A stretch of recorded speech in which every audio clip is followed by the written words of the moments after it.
Business software is expensive. And when you buy software from a lot of different companies, it's not only expensive, it gets confusing, slow to use, hard to integrate. Odoo solves that because all Odoo software is connected on a single affordable platform. Save money without missing out on the features you need. Odoo has no hidden costs and no limit on features or data. Odoo has over 60 apps available for any needs your business might have, all at no additional charge. Everything from websites and sales to inventory and accounting, all linked and talking to each other. Check out Odoo at odoo.com. That's odoo.com. Bombas makes the most comfortable socks, underwear, and T-shirts. Warning, Bombas are so absurdly comfortable you may throw out all your other clothes. Sorry, do we legally have to say that? No, this is just how I talk, and I really love my Bombas. They do feel that good. And they do good, too. One item purchased equals one item donated. To feel good and do good, go to bombas.com and use code AUDIO for 20% off your first purchase. That's bombas.com and use code AUDIO at checkout. The kettle's boiled, Vic. Great. Perfect timing. Just a dash of milk for me, please, mate. Here you go. Shall we get started then?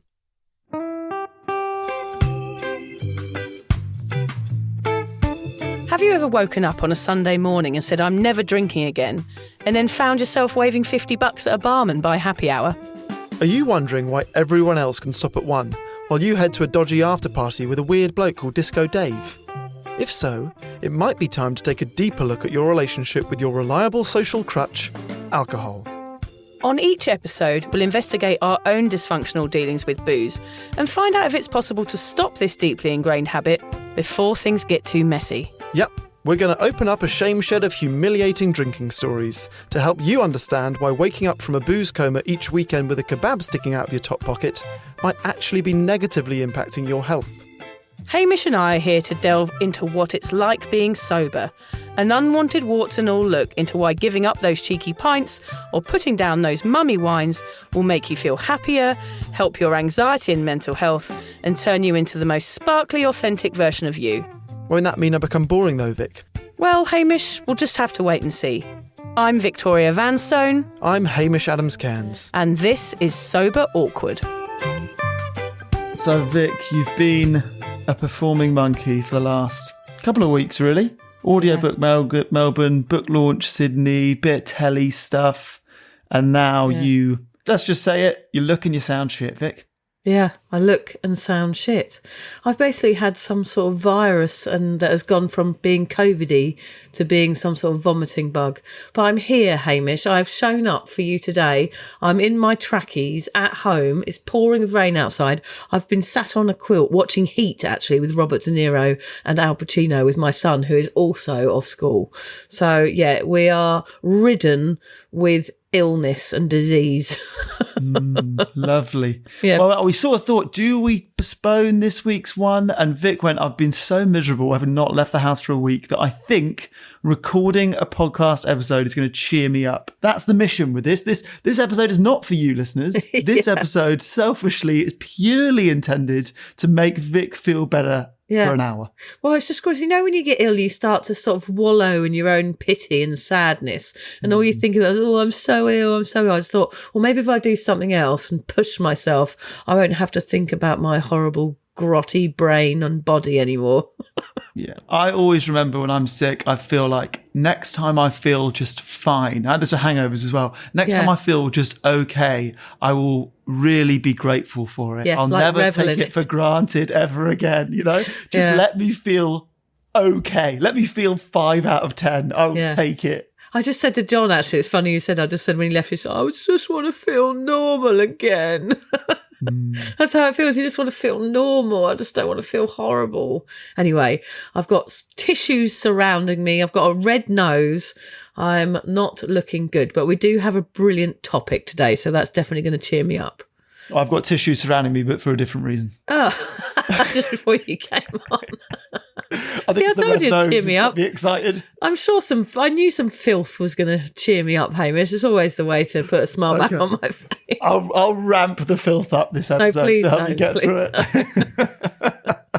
Ramp up the filth. That's a good name for a punk song. I wrote this episode this week because somebody posted a brilliant response to a question they were asked on Cuppa. It was our friend Paul D, who's one of our favourite Cuppa members. He's been sober for a while and got asked when he was out, why have you stopped drinking?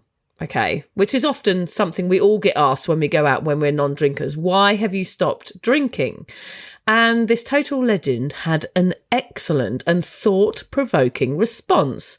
He said, you shouldn't be asking me why I've stopped. You should be asking me why I started in the first place. So that's what we're going to dive into today. Why we start drinking. My hope is that by the end, Hamish, we can really pinpoint why us silly humans start imbibing booze and maybe prevent some people from starting too. Okay, so I think I've got an idea of what your plan for the day is. And it's not a small feat. You want us to completely unravel why we drink in order to halt it in its tracks and persuade those that have not done it yet, like our kids, for example, to come up with tools that will stop them from ever starting in the first place. That's it. That's the ambition. Yeah, that's my plan. I'm not sure why it has anything to do with my small feet, but yes, that is the plan. Okay, yeah, well, this isn't the bubonic plague, Vic. You can't just stop the spread and creep your sober tendrils into every household and change the habits of a lifetime that have spanned generation, cultures and communities worldwide. You can't just switch off the booze tap and say it's run out, Vic. I want to try. I'm not saying I have all the answers, but what I do want to do is look into it and create some tools that will get people thinking before they start drinking. The reason I wanted to do this podcast today was partly because of that question that Paul got asked, and because I'm reaching this crucial parenting period where my own child will be considering alcohol. I am a firm believer, Haim, that the longer they don't have it for, the less serious the consequences, health risks and chances of later addiction will be. I want my kids to wait. I hope if we dig into why we started, we can maybe influence them to not follow our stumbly lead. Okay, it's a big undertaking, Vic, but count me in. Okay, good. Quick trigger warning before we get into it. Just a note to listeners. This podcast is based on our own experiences of starting drinking. Yours will inevitably be very different. It might be childhood trauma, mental health, social anxiety. All of those will be discussed over the course of today. They all play a role in why people drink. If you have experienced any of these, please be sure to speak to a professional about your reasons for drinking too. Yep, good point. We are not professionals, although I think I do qualify as a professional frisbee player. Anything you consider to be a pro at home? Fast nappy changing, perhaps? Nah, the speed of a nappy change, as you know, is entirely dependent on the contents of the nappy and also the time of day. 2 a.m, lightning quick. 2 p.m, I can really slow down and enjoy it. Yeah, everyone enjoys a good old nappy change, Haim. I also feel like we need a video of your frisbee at some point because we talk about it a lot, how you're good at frisbee. And I thought, she'll be good at frisbee until I played with you. And I'm like, you are on another planet at frisbee. I did take some videos. Me and George were doing a lot of tricks, learning some new tricks while we were away in Thailand last year.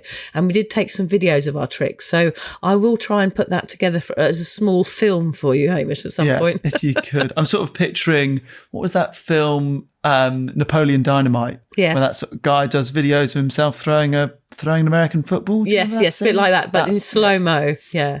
With me flummoxing towards the camera. That's it. Yeah, it's not the Olympics. Although maybe Frisbee will be in the Olympics in 1332. Well, yeah, we can only hope that 1332 will be the big year for Frisbee. It used to be cowpats in 1332, though. Right, Haim, let's go back in time to the first time we both drank. Why we made the choice, how it made us feel, and why we carried on, okay? I will start. I mean, we've gone over these points a million times, but it's really crucial, I think, to actually pinpoint what was going on with us at that time, however we were feeling. At 12, I stole red wine from the garage. I drank the whole bottle. Now, I'm not talking about the act itself, okay? Let's talk about the reason why I made that choice on that day. What do you think, Hamish? Why does a happy and confident 12-year-old girl, which was me, that's never stolen anything before, never really rebelled apart from not tidying her bedroom, take a bottle of wine and drink it? What is going on with that child? What would you think? I'm going to guess it's the reason that most of us start drinking, which is because other people are, the ones that we consider cool do it, the grown-ups, the older siblings. Am I on the right kind of track? I mean, why did you do it? Well, it's interesting, isn't it? Because it wasn't really my siblings. I don't think I'd really I'd seen people drinking. I'd seen my parents drinking.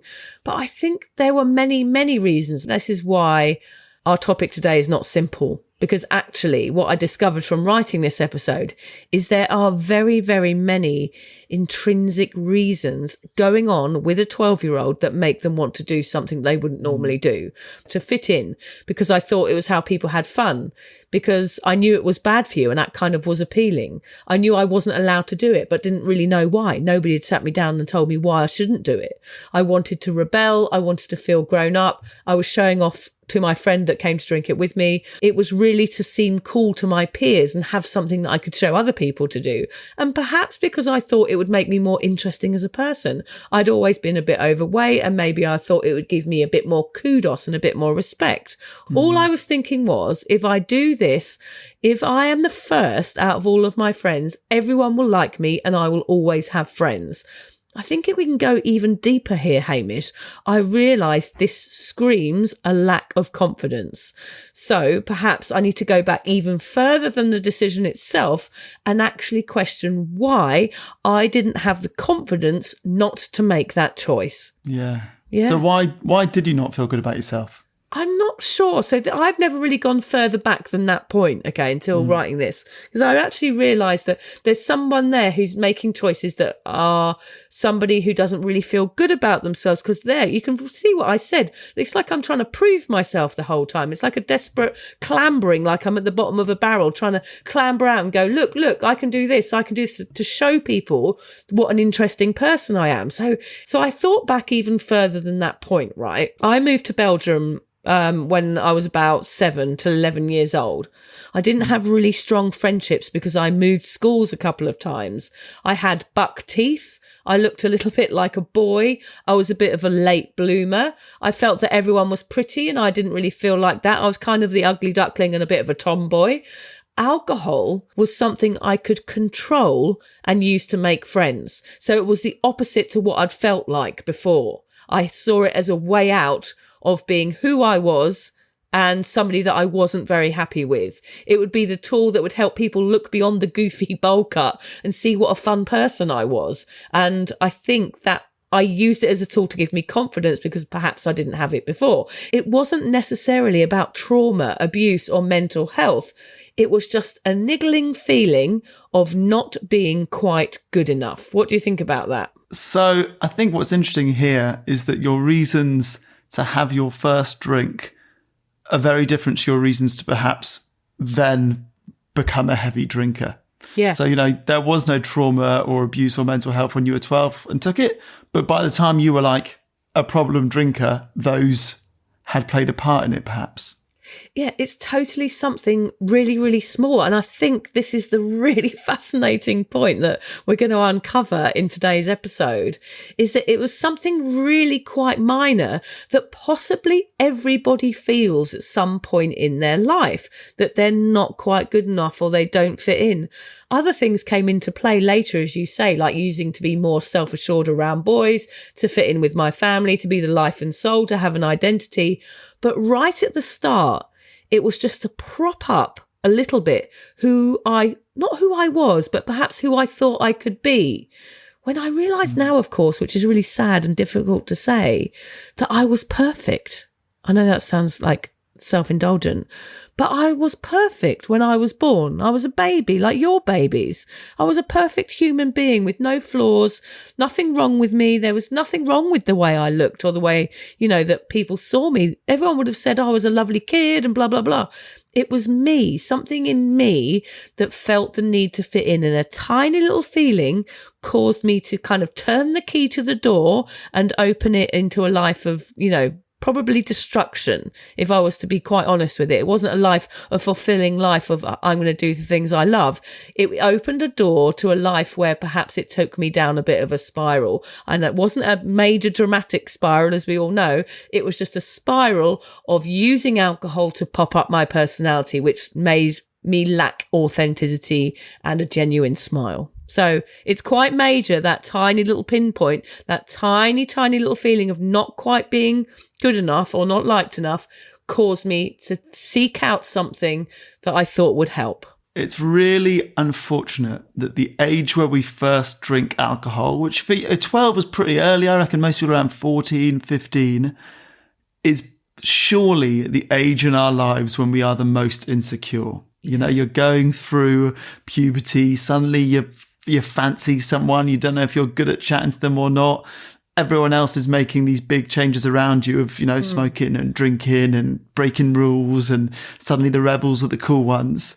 And you want friends, and most of us change schools around that age. And that is the age where alcohol comes into our life. And it's like a perfect marriage of, if I do this now, I'm one of the cool ones and I'm more confident talking to boys or girls and I'm in the gang. If I do it, we're all doing it. I wonder how different it would be if the normal age to have your first drink of alcohol was 20, or 25 or 30. Imagine how different it would be then. Yeah, totally. I always remember seeing this brilliant booze ad. It came out maybe 10 years ago when it was a vision of a girl who was probably about this age, 13, 14, going to party and not drinking. And she walks into the party and she sees the boy that she fancies and they have a nice chat and she gives him her phone number and it's all like this really beautiful little exchange that they have and they wave each other goodnight and it's all really respectful and kind.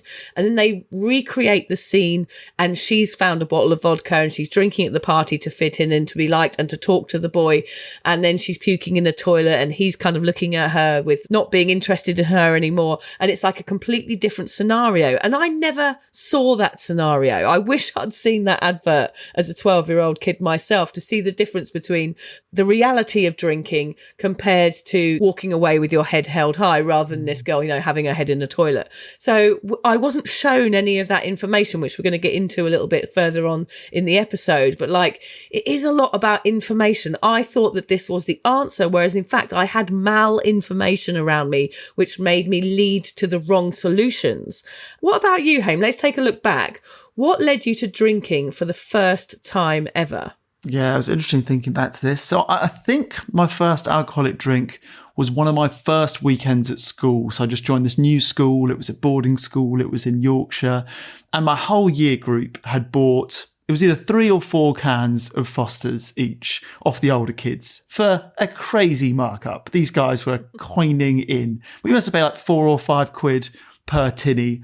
There was the element of, we're all in this together. We're all going to break the school rules together and we're going to do it by drinking. I think I ended up drinking maybe 2 or 3 of them. They were warm. I can remember they tasted horrible. We drank them in a bush, in a field, miles away from in the far end of the school grounds. I actually can remember thinking, this is not a nice drink. And I poured half of one of the cans out behind me because I was like, I'm not liking this. So I didn't even get drunk, I just drank some. To be honest, I was a bit of a goody two shoes. I didn't love breaking the school rules. I was afraid. Wait, I've got to stop you there. The goody two shoes term. I remember this coming up with a podcast with Lucy. What the hell? Where does that come from? Goody Two Shoes. Yeah, we ended up looking it up. It was from an old film called Goody Two Shoes about some girl. It's like a 1920s black and white movie. Yeah, I can't remember. It's some weird movie. Yeah, Goody Two Shoes. Does it imply that well-behaved people always wear both of their shoes rather than just one or none? I don't know. It's just such a weird saying. I was a bit of a Goody Two Shoes. Australians probably haven't heard that. It's a very English term. Isn't it? Yeah. But I guess the point I was making is I was kind of afraid breaking school rules. I wasn't someone who was necessarily energized or excited to break the rules. I was a bit scared of it. And in the end, I was someone that could do them a little bit and tended to get away because I had a good reputation as someone who wouldn't break school rules. So I was able to hide behind that a little bit. Yeah, good. Why I did it was certainly an element of wanting to be in the gang. We were so early into our time at this new school. It must have been a second or third weekend, I think. The older kids thought it was hilarious. I thought it was great. All the first years of drinking booze. Isn't that amazing? Inevitably, we got caught. Of course, we got caught. I don't think I quite had the same level of insecurity that maybe that you did. But my school was a boozy school. And it had that reputation, and I was certainly keen to live up to that. I liked the fact the older kids thought it was funny and thought it was cool that the first years were doing it. You know, I had an older brother a couple of years above me, and I thought, well, that's what we do at this school. It was like, we booze. And it was really laddie, and I was all in for that. You buy a pair of socks, that's 2 socks. You buy a pair of Bombas socks, that's 4 socks. Because one purchased is one donated. Socks are the #1 most requested clothing item in homeless shelters. So when you buy a pair of super comfortable Bombas socks, you're also donating a pair. Bombas customers have powered over 150 million donations. So Bombas would like to thank you 150 million times. But we only have like 30 seconds. Go to bombas.com and use code AUDIO for 20% off your first purchase. That's BOMBAS.com and use code AUDIO at checkout. If you're navigating anxiety, depression, relationship challenges, postpartum struggles, or something else, you deserve care that meets you where you are. Grow Therapy is designed to help you find a therapist who fits your needs and supports the way you want to feel. They connect you with thousands of independent, licensed therapists across the U.S., offering both virtual and in-person sessions. You can search by insurance, provider specialty, treatment methods, and more to find a therapist who works for you. Whatever challenges you're facing, Grow Therapy is here to help. Sessions average about $21 with insurance, and some pay as little as $0 depending on their plan. Visit growtherapy.com/ACAST today to get started. That's growtherapy.com/ACAST. growtherapy.com/ACAST. Availability and coverage vary by state and insurance plan. Yeah, that's the problem with it. This, because we're not talking about extreme alcoholism, of course, at this age. We're just talking about us trying it and it being so ingrained that we never even stop to question it, or so in our culture as a school or as a teenager or everywhere we went that it was just such the thing to do that we just never even stopped for a moment and thought, perhaps I shouldn't do this. We kind of just did it because it seemed like something fun and rebellious. We did it without a second thought, I think, Haim. Without an education about health impact and without any knowledge of its risks. Neither of us did it due to trauma, abuse, or to numb out pain. We just did it because it seemed like fun in the moment. Exactly. We just did it because that's what teenagers do. Well, you were 12, you ain't been a teenager. No. It's sort of a coming of age. It's actually made me think this would be a really good idea for a podcast. Like, we've both been on Maz Compton's Last Drinks podcast. Do we need to start a First Drinks podcast? Yeah, First Drinks. Interview people about why? their first ever drink and why they did it. Well, actually, it would be a boring episode, Hamish. Shall I tell you why? Because later on, we've got all the cuppa members and the reasons why their first drinks happened, and they're all so similar. It would just be us on repeat saying the same things. They're all the reasons that we're going over now. Yeah, so it is about coming of age, but definitely that coming of age experience led me into doing things that I regretted later on, like wasting time and having awful relationships and questionable itches and very long apology tours. But let's not forget the bouts of panic attacks and an arrest and the loss of one of my fingers.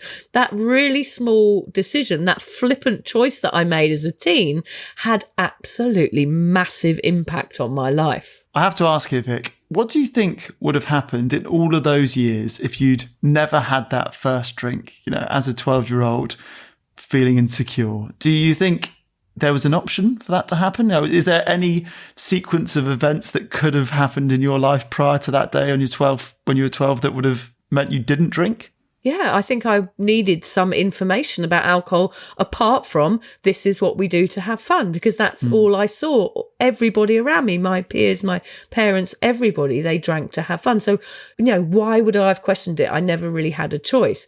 If it hadn't happened, I think I would have achieved more. I think I would have been happier. I would have been more self-aware, probably been kinder to myself. I certainly wouldn't have ever taken any drugs. I would have been much more mentally healthy. I mean, I probably would have 5 degrees and own a fleet of Bentleys by now, quite honestly, but it's impossible to say and pointless really, because there is no way this little party animal would have ever not taken that first drink. Do you think your life would be much different now if you'd never had a drink at all, Haim? I honestly don't know, really. Like, the honest answer is I don't really regret my drinking years, which might not be a popular point of view to have on a sobriety podcast, but that's the truth. You know, it was all I knew at the time, and it became a sort of continuing feature in lots of friendships of mine that have stood this test of time. Would we still have been friends without it? Maybe not, who knows? So I'm quite sympathetic to my 14-year-old self. I don't think I was a big enough character to go against the grain of the whole school and not lean into drinking. It would have inevitably have resulted in bullying, teasing. And I don't think I could have coped with that when joining a new school. I knew my brother was there, but I knew no one going into that. Yeah. So I'm sure looking back, I would have been really proud of myself now if I had been the one kid who chose sobriety as a teenager in the same set of circumstances that I was faced with. I definitely would have grown up emotionally a lot quicker, no doubt, like having to actually deal with emotions, good and bad, without booze. I think I would have been, wise beyond your years. If I met an 18-year-old today who's never had an alcoholic drink, I reckon they come across wise and emotionally a high IQ, like emotional IQ. And confident. And probably confident. So, yeah, I think I would have been proud of myself had I done it, but I'm certainly not critical of myself for having drunk all those years. Yeah. I mean, it's weird what you said there, like about how you were scared that you would probably be bullied if you hadn't have taken a drink that time. And that's how upside down the culture is, isn't it, really? You were the one being bullied for not taking a drink, where it really should be the other way around. Like, you should be saying, mate, what are you doing that for? Stop doing that. It's really bad for you. Hopefully things are changing on that front. I don't know. I actually don't know if they are, because today, maybe 14-year-olds aren't drinking as much as we did, but vaping's cool, and vaping's not healthy. And that's exactly the same thing as drinking, just a different generation, another generation's problems. They're just different to ours, but the same in a way. Yeah, totally. I do think it's about bad information. Both of us were basing our choices to drink on what we were shown, whether it was media, parents, peers, or just because everyone else was doing it. That was enough to get us believing that alcohol was a good idea when we were young.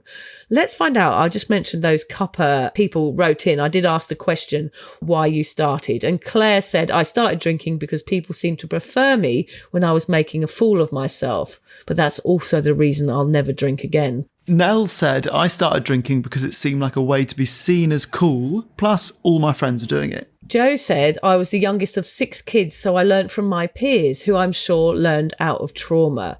Liam said, because it masked my lack of confidence, my social anxiety, and the awkwardness I felt in my own skin. I can hear every sober awkward listener nodding to that. Yes. Holly says, I started because I thought it was grown up. Jen said, because it made me feel less shy and more confident. That is the core of so much of it. Noreen said it was just because we did it in the 90s. She said, I hit 14 and 15 and started with my friends. It was all around me all the time. My family drank, their friends, my neighbours. I kept drinking because I used it as a social crutch and it helped me with anxiety. There's a real theme here, Hamish. I don't know whether you've caught up on it, but it is confidence in all of these. It's social confidence. Let's keep going. How's this one from Jack? I started drinking because it was totally normalised and expected. They taught us at school not to stick our head out of a train window, but I don't recall the lesson about not necking vodka at house parties. Yeah, so true. Anita said the reason I started was pure curiosity, and the reason I continued changed from decade to decade in order to fit in, to eat social anxiety, reward, and numb and self-medicate. I think that is the point that is so important to make throughout this episode, is that it changes, right? Your relationship with alcohol changes. Yep. Decade after decade, it could be for, year after year, big life changes, jobs, parenting, whatever it is. What we're really trying to focus on is pushing out that first drink, because that's the first domino to fall that sets off this whole sequence. Finally, Lindy said, I started drinking in my teens because everyone else was doing it and I didn't want to be the odd one out. So here, none of these people mention huge trauma, literally none of them, thank goodness. I wonder if people that do have more pain are likely to have a more severe alcoholism later in life. I guess probably they would.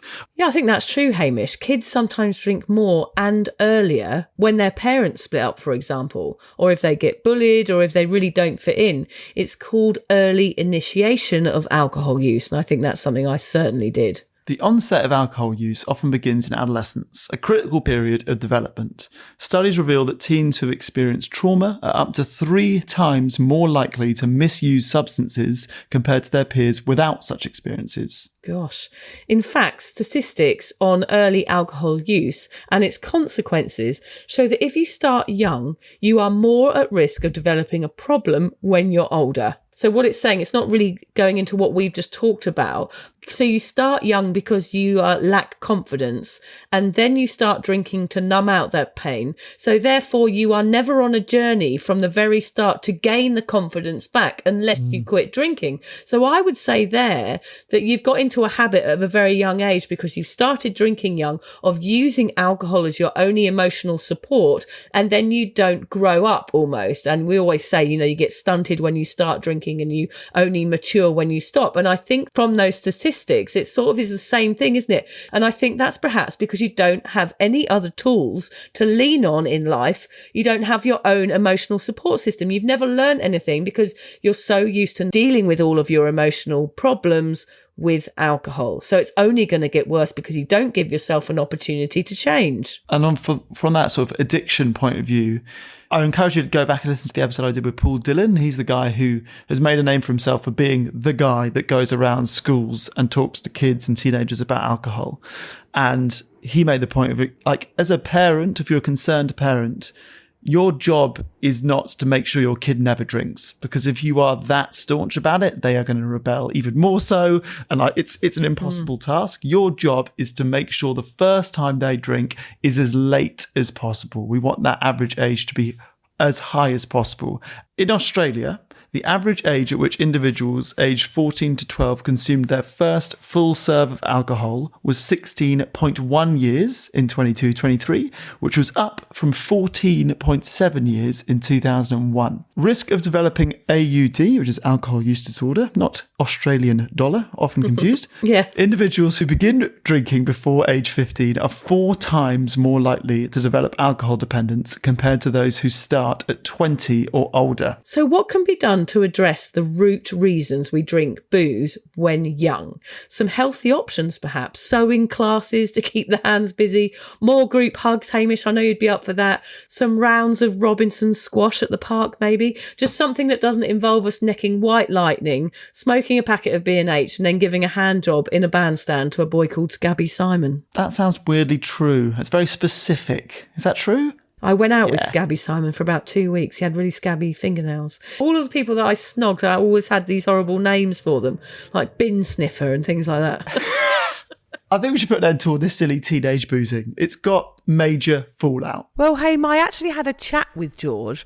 I thought, what better a thing to do than actually get the information from a 13-year-old as to what the reasons would be to drink. So yes, I'm going to share with you now my little chat that I had with my lovely son, George. I'm in with George. We're all snuggled up in bed, aren't we, George? We've both been poorly today. You're our 13-year-old guinea pig, George. Is that okay? Yeah. Okay. What are some things I do and say that make you aware of the dangers of alcohol as your mum?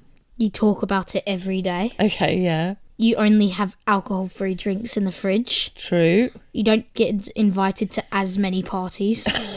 Yeah, very true, yeah. You're always going on about all the risks of alcohol. What do you mean going on to the point where you want to switch off and not listen to me? Yeah. Okay, carry on. I feel like I know too much about it compared to all my friends. Oh, and do you think that's a good thing or not? Yeah. You do, actually? Okay, well, that's good, that's good. What do you think about alcohol, actually? That it's bad for you. Yeah. It will eventually make you sick. Yep, very true. People do it to fit in. Correct, yep. It makes people feel depressed. Yes, certainly does. Makes people act in a bad way, like fighting and abusive language. Okay, interesting. Do you see any positives at all? It can make you stop thinking about all the bad things. What makes you think that? You see that people use it to take away emotions? Yeah. How do you feel? Like if something bad's happened, they drink it away. That is very true. So why do you think people go down the pub and have a few pints and things like that? Just to get rid of all of it. Just to get away from everything. Do you think people do it just because they think it's fun? No. No, you think there's something else going on, do you? Mm-hmm. Oh, well, you're much smarter than I was, Georgie. Do you think if you ever had some bad thoughts that you would use it as a way out sort of thing? No, because it would make it all worse, and I'm scared I might do it to fit in with all my friends. So the only reason... So you do fear that if all your friends were doing it, that you would do it too? Yeah. Because you'd be scared of them sort of like maybe bullying you if you didn't do it? Yeah. So that would be more the reason to drink than perhaps having horrible thoughts or something. It would be more fear of not fitting in. Yeah. Yeah, that's exactly how I felt, Georgie, when I was your age. I was scared to fit in too, and I wanted everyone to like me, so I just kind of went along with the crowd. Actually, I was the one trying to get everyone else to drink. Yeah. I wasn't a great mummy. Why do you think people start drinking? Maybe something bad happened to them and they just want to drink it away. Yeah, maybe that could be one of the reasons. But I think what we've discovered here, both of us, is that it could be something just as simple as wanting to fit in, couldn't it? Yeah. Is there anything that Mummy and Daddy could do better to make it so that you make smart choices around alcohol? Or are we doing everything okay? Doing everything okay. Mummy's doing a good job. Yes? Yeah. Yes! Mm-hmm. I'm giving him a Chinese burn right now, aren't I, to get you to say that? Yeah. Thank you, George. You're welcome. So, Hamish, how can we teach our children that there are other ways to have fun that don't involve alcohol? Okay, this is going to really surprise you, but how about just talking openly about alcohol? Honestly, with curiosity, with no shame, share your own experiences. And we are certainly oversharers in this. Maybe don't share everything with them about, one night stands with Pervy Pete. Share some of the stuff, some of the honest bad bits, including the things that you wish you'd known or done differently when you were their age. Ask questions like, what do you think makes a fun party? Or why do you think some people feel like they need alcohol to relax? Help them think critically without making them feel judged. My mum used to bang on about this all the time. She used to say, you don't need alcohol to have fun. And I was like, ugh, that is exactly what a boring person would say. Yes. That is such a mum thing to say. And actually, it's not until now that time has passed. I'm like, she is on another level of confidence. Like my mum, like I've said in this podcast, she's never been drunk. Yep. She's never tried a spirit. She's never tried a cigarette. She's never tried a drug. And I've seen her at hundreds of parties, like hosting parties, dancing at parties. Like she's an amazing talker. She'll talk to anyone. She'll work a room. She's never done that with any kind of Dutch courage. Gosh, so the thing amazing. that I thought made her dull when I was 14, 15 is now the thing that I'm like, wow, she is like a professional social person. I would say, Hamish, that is probably why you do not have a problem with alcohol. Right there. I think you've just hit the nail on the head. Watching your parents growing up, there was no reason for you to have a problem with alcohol because all you saw was them being themselves, them being genuine, them not numbing out any pain, them bringing joy to parties and dancing and singing and having conversations without a drop of alcohol. What better message for a child is there than that? You were absorbing that without even knowing, which is why I swear to you, you haven't had any trauma either, which helps. But like, just seeing that was a possibility made you probably realise without you even knowing it that it wasn't necessary for you to get drunk. Yeah, I definitely saw it modelled well. I actually think the key with doing this with regards to your kids is probably about asking them questions like you're doing rather than telling them. No kids like being told to do anything by totally their parents. Agree. And I wonder actually if the key time to do that is actually even, obviously you want to do it before they have a drink, but once you have had your first drink, and both of us had bad experiences the first time, your first hangover or throw up or whatever, then maybe it's the time to really get them. Ask questions like, is this such a good thing? How do you feel? That might be a good time to try and sway them as well. But I sort of have this hope that this wave of like sobriety popularity is going to continue to grow and spread. So what I want is that the whole mindset around booze to be completely different by the time definitely my kids or your younger kids get to the age of drinking. I hope that alcohol is going to be seen more like a drug instead of like a normal thing to be experienced every day or every week. That's kind of my goal, is that alcohol is seen as cocaine in 10 to 15 years. And like, oh yeah, it's something I do, maybe once a month at a party, but it's not every day or every time I feel sad or every time I feel excited or every time I go to any kind of party. That I think would be a potential realistic goal. Obviously it'd be great if just alcohol wasn't even considered. But if it could be seen as a drug, I would be pretty happy. I think it's about being careful with the language that we use. Like, for example, yesterday I was walking out of school and there was obviously a mum in front of me who'd had a shit day, and another mum said to her, "Are you all right?" And I was just listening into their conversation, being nosy. And she turned to the other lady and said, "This is why I drink." That's messaging going on right there. It's like subliminal messaging, bigging up alcohol, like bigging up, saying like, yeah, we're going to celebrate, we're going to go out, we're going to drink champagne, or bigging up this drug to make it feel normal is what our children will hear. And I think that's the opposite to what we're doing in our house, is that we are talking about alcohol. I grew up in a house where alcohol was praised and was the answer. Whereas in my house, it might seem a bit more boring. There might not be as much chaos or as many fancy dress parties, but at least my children have the information to make the right choices in their life, instead of saying this is something that should be held up as like a medal of honor, because that's what it was. It was like look at me, I'm going to get really, really drunk because that's what a brilliant person I am. Whereas if you change that language and turn it on its head and go, look, let's question this entire culture, this ingrained society that we have around alcohol, we change the language around it, perhaps it will give our children the confidence to make better choices as they get older.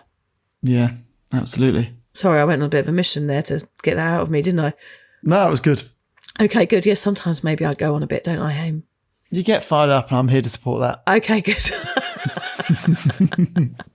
I think it would be, what I'm trying to say is, Haim, I think it's good to model kind of an alcohol-free fun home. It doesn't have to be the kids learning from lectures or, learning by watching what you're doing.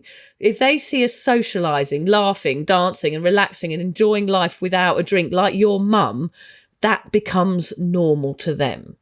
Take them to barbecues where mocktails are served, families go on hikes, plan beach days, movie nights, and centre around connection, not consumption. I was quite proud of that. That's Hamish. nice. That's quite a nice sentence, isn't it? Centre around connection, not consumption.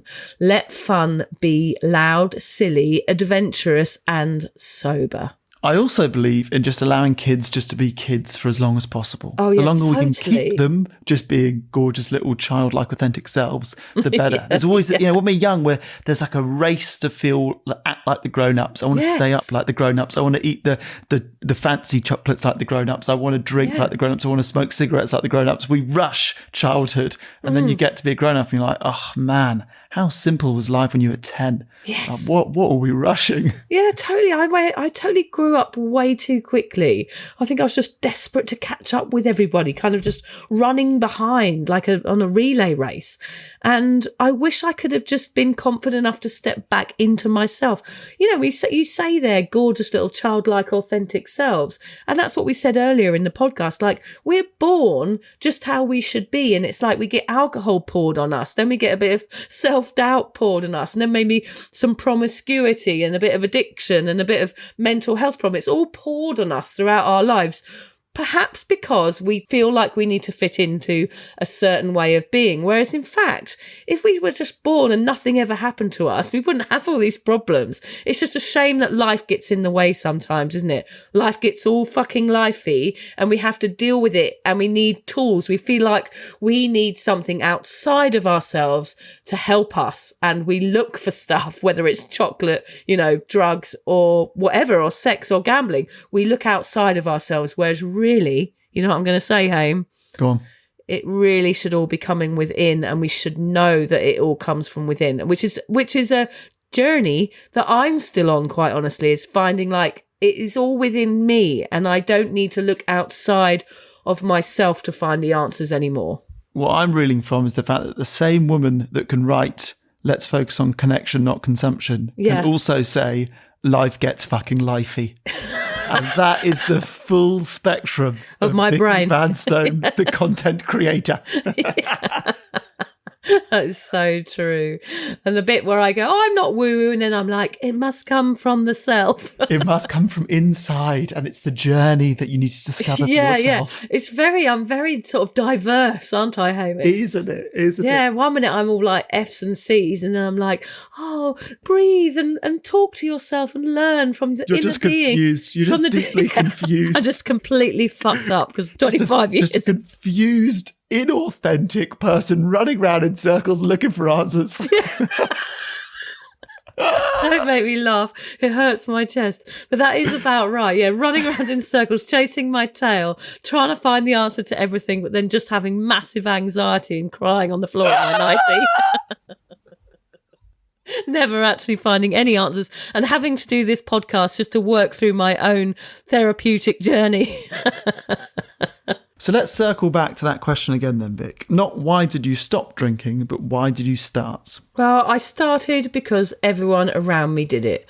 I thought it was the only way to have fun, which I'm actively trying to change for my children. That's all I can do, change the household narrative and be proud of my choice. I think that's it. What about you? Not why did you stop, Hamish, but why did you start? I started because I think I was afraid of the consequences of not drinking, of not fitting in, of being picked on. Yeah. I started because I wasn't big enough to say no and forge my own path. Whatever your reason was, whether it was trauma, peer pressure, boredom, loneliness, or just going along with the crowd, know this. Your reason to start drinking is valid, and your reason to stop is even more powerful. So maybe the next time someone asks you, why don't you drink? You can give them a wry smile and say, because I've done the work to figure out why I started. So that's the core, isn't it, of giving up drinking, is really working out this reason why you started and going over it and understanding that that is a valid reason. And it's the same reason of everybody else that we talked to about this podcast, everybody on Cuppa, everyone I've spoken about it this week. Why did you start? It's all the same reasons and everybody does them. So there's no reason to feel bad about them. We're going to go and watch the end of Heat, but I know the end. It's a brilliant ending, so I won't give it away. But yeah, if anyone hasn't seen the movie Heat, it is absolutely bloody brilliant. But it's 3 hours long. Is it? Oh, we're watching Handmaid's Tale at the moment. It's so depressing that I feel our life has gotten depressing because we finish the night every night watching this insanely dark, horrible show. It's really dark. I started it and then I was like, oh my God, I just don't... You know, some of those shows, they just go on forever. I thought, I can't take it on. I just need to go to bed. I can't... It's like I don't watch Maths because that goes on for months. Yeah. And I get totally addicted to those reality shows. And I just think, I'm just not going to start. It's like alcohol. I'm just not going to start. I'm confident enough in myself not to start a new series of Married at First Sight. Maths is like alcohol. There goes our maths sponsorship agreement. Yeah. We'd never get on that, Hamish. It's too mainstream for us. They'd be worried we'd stay cunt too often. Exactly. If you're questioning your relationship with booze, you're struggling to moderate, or your hangovers are causing anxiety, it might be time to reach out for some support. Yeah, just talk to a mate about how you're feeling, contact a local doctor, find an AA or sobriety group. Vic's got one. Yeah, just head to www.cuppa.community. Remember, if you're questioning yourself, it might be time to seek support. Even though this journey can be awkward, it is definitely worth it. And if you've enjoyed the Sober Awkward podcast, don't forget to review it, rate it, and share it with your mates. Do they have to share it with their mates? Yeah, of course they do. I'm not doing this for nothing, Hamish. Bloody hell. How do they share it? I don't know, just write it on the document.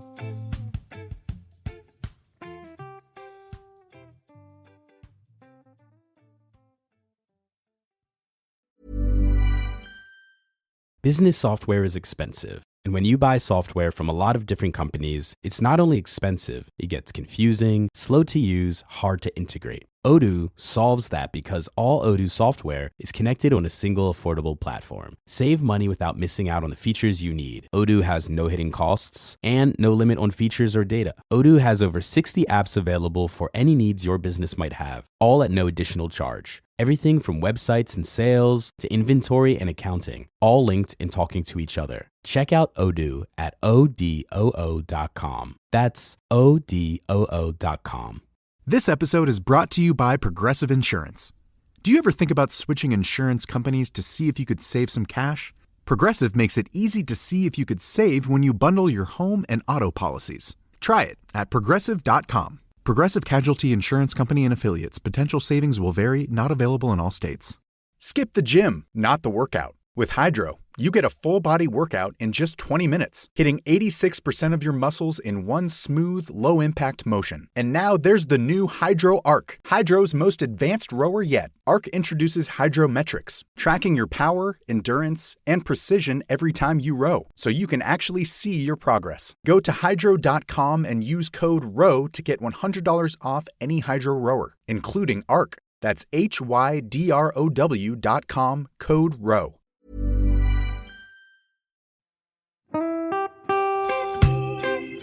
So, as you probably know, my comedy memoir, 1,000 Wasted Sundays, is officially out. All my magnificent fuck-uppery in one awkward hit.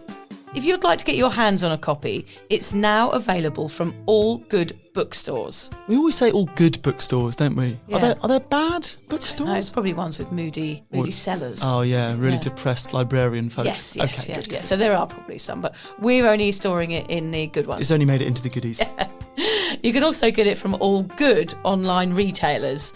The print version and ebook are out now, and the audiobook will be available in March.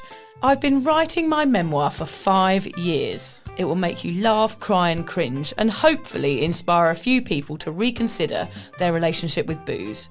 If you love the podcast, then I think you'll love the book, even if I do say so myself. Hamish has read it. What did you think? I feel like I know a little bit too much about you now, to be honest, Vic. Look, I really loved it. It was hilarious and surprisingly moving, but I feel like I've seen you naked in a literary sense. Yeah. Does that make sense? Yeah, that's worrying. Yeah. From an emotional point of view, seriously, it wobbled my teeny weeny wooden heart, Vic. Okay. My teeny little wooden heart. Well, his wooden heart is broken. Anyway, so if you do manage to get your filthy mitts on a copy, please do me a favour and head to goodreads.com and give me a review. Doing that will help me get it out there to those that need a bit of sober support. So there you have it. My story, unwanted warts and all. Come and get awkward with me. Not to be too demanding or anything, but seriously, go and buy it now. Yeah, go and buy it. Go and buy it right now. Yeah, don't just tell your friends. Buy it, and then buy your friends one or two. Yeah, don't give them a copy. Yeah. Buy it, yeah. And you know what? Don't be careful where you store it. If you lose it, you can always buy another 5. Yeah, buy another one. Yeah.